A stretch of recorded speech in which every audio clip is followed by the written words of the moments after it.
11 से 3 बजे तक नामांकन वापसी की समय सीमा तय की गई है। 10 जुलाई को मतदान और मतगणना होगी। भाजपा ने 290 सीटों पर निर्विरोध का दावा किया है। मतदान में बीजेपी और सपा में सीधी टक्कर होगी। मतदान मतगणना में भारी पुलिस बल तैनात रहेगी।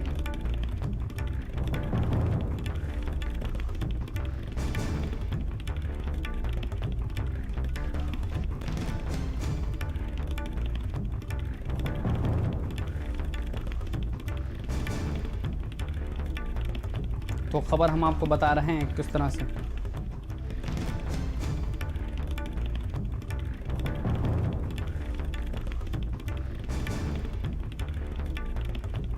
और इसी खबर पर ज्यादा जानकारी के साथ हमारे साथ तमाम संवाददाता भी ग्राउंड जीरो से उतर गए हैं। लखीमपुर से हमारे साथ शारिक है, गोंडा से हमारे साथ राजेश हैं और झांसी से हमारे साथ एसएस बने हुए हैं। सबसे पहले एसएस साहब के पास आएंगे। झांसी में कल जिस तरह से बवाल देखने को मिला बीडीसी चुनाव में, आज प्रशासन कितना तैयार है? आज नाम वापसी भी है।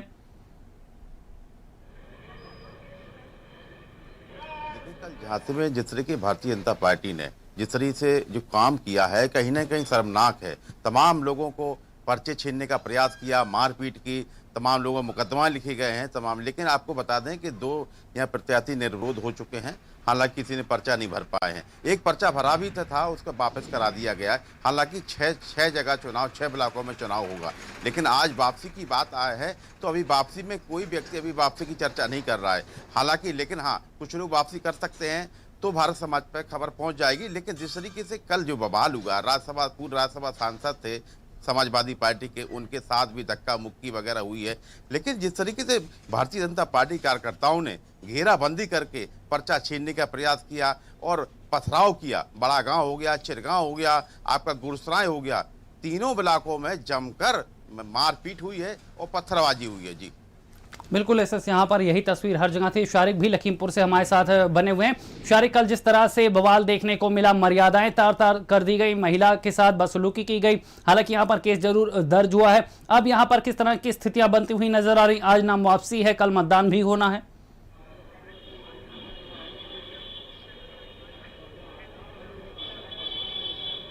बिल्कुल शैलेंद्र, देखिए जिस तरह से कल एक बेहद शर्मनाक बदसलूकी वाली घटना, बेहूदगी वाली घटना सामने आई थी और भाजपा के जो वहाँ पर लोग थे उन पर ये आरोप लगा था और तस्वीरों में ये साफ नज़र भी आया था। अब जिस तरह से वहाँ पर केस दर्ज किया गया है पसगांव इलाके में 5 गंभीर धाराओं में 2 नामजद लोगों के खिलाफ और कई अज्ञात लोगों के खिलाफ। लेकिन जब सबसे बड़ी बात यही है, जिस तरह से जो दावे किए जाते हैं महिला सम्मान के, भाजपा में भी बड़े बड़े दावे किए जाते हैं महिला सम्मान को लेकर और समय समय पर सम्मान मिला भी है। लेकिन जिस तरह से ये घटना आई है, भाजपा के गुंडों ने जिस तरह से ये बेहूदगी भरी तस्वीरें पेश की थी, एक महिला की साड़ी खींची गई जो कि जो प्रत्याशी थी उनकी प्रस्तावक थी।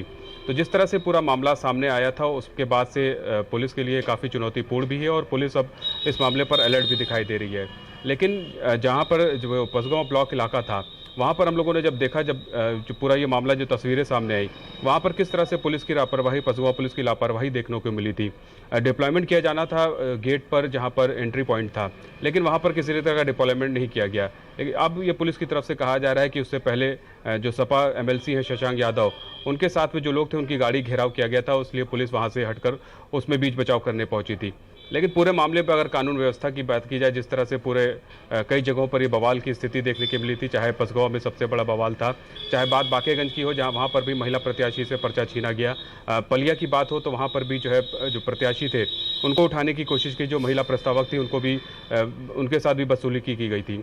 तो कुल मिलाकर जिस तरह से पूरा कल दिन एक शर्मनाक तस्वीर पेश करने वाला था, वो पुलिस के लिए अभी भी चुनौतीपूर्ण बना है। हालांकि पसगांव में जो 5 धाराओं में केस तो दर्ज कर लिया गया, लेकिन अभी भी जो नामजद लोग हैं उनकी गिरफ्तारी बाकी है, जो अज्ञात हैं उनको आइडेंटिफाई किया जाना बाकी है। अब ये देखने वाली बात ज़रूर होगी जिस तरह से कल का पूरा मामला सामने आया था।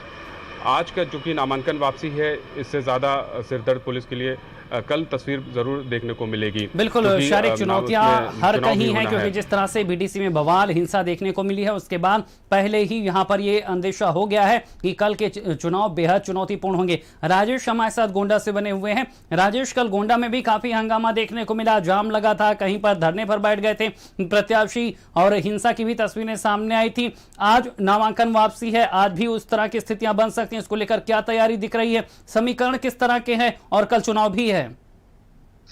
जी बिल्कुल सलील, आपको बता दें कि टोटल 15 में से जो 11 सीटें हैं ब्लॉक प्रमुख की, उसमें से लगभग निर्विरोध निर्वाचन तय हो गया है। चूंकि 10 सीटों पे कल ही तय हो गया था, लेकिन एक सीट में जो देर शाम इटिया थोक की सीट थी, उसका जो नामांकन पर्चा था वो खारिज होने के बाद ये लग रहा है सीधे साफ तौर पे कि जो 11 सीटें हैं उनका जो निर्विरोध नामांकन है वो पूरी तरीके से तय है। केवल 4 सीटों पर लड़ाई फंसी हुई है, जिसमें बभनजोत है, रुपईडीह है और इसके अलावा हल्दर मऊ है और एक ब्लॉक और है। यानी टोटल 4 ब्लॉकों पर लड़ाई देखने को मिलेगी। और जो कल जिस तरह से राम प्रताप सिंह जो पूर्व विधायक हैं वो धरने पर बैठे, उनका आरोप था कि जो सपा है वो पूरी तरीके से उन लोगों को पर्चा नहीं दाखिल करने दे रही है। इसके बाद उन्होंने फिर वहां पे धरने बैठ गए। बाद में एएसपी आए, उन्होंने किसी तरह से गेट खुलवाया और वहां पे जाकर के उनका पर्चा दाखिल कराया। तो देखा जाए तो केवल 4 सीटें हैं जिन सीटों पर लड़ाई होनी है और उन चारों सीटों पर बहुत तगड़ी लड़ाई होगी, ये साफ तौर पर माना जा रहा है। 3 बजे तक पर्चा वापसी का वो है, क्योंकि जो भी लोग पर्चा लेना चाहेंगे, लेकिन उम्मीद नहीं है कि कोई भी आदमी पर्चा वापस लेगा और इन्हीं 4 सीटों पर गोंडा में लड़ाई होनी तय मानी जा रही है।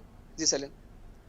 बिल्कुल राजेश, यहाँ पर तमाम जानकारी देने के लिए आप सबका शुक्रिया। तो लगातार हम आपको बता रहे हैं कि किस तरह से ब्लॉक प्रमुख चुनाव में आज नाम वापसी होनी है और हम आपको बता रहे हैं कि किस तरह से प्रशासन के सामने भी अब बड़ी चुनौती है। कल जिस तरह से हिंसा हुई थी, उसके बाद कल होने वाले चुनाव को लेकर यहाँ पर चुनौतियाँ अब बढ़ती हुई नजर आ रही। इधर जौनपुर में सपा के कार्यकर्ताओं ने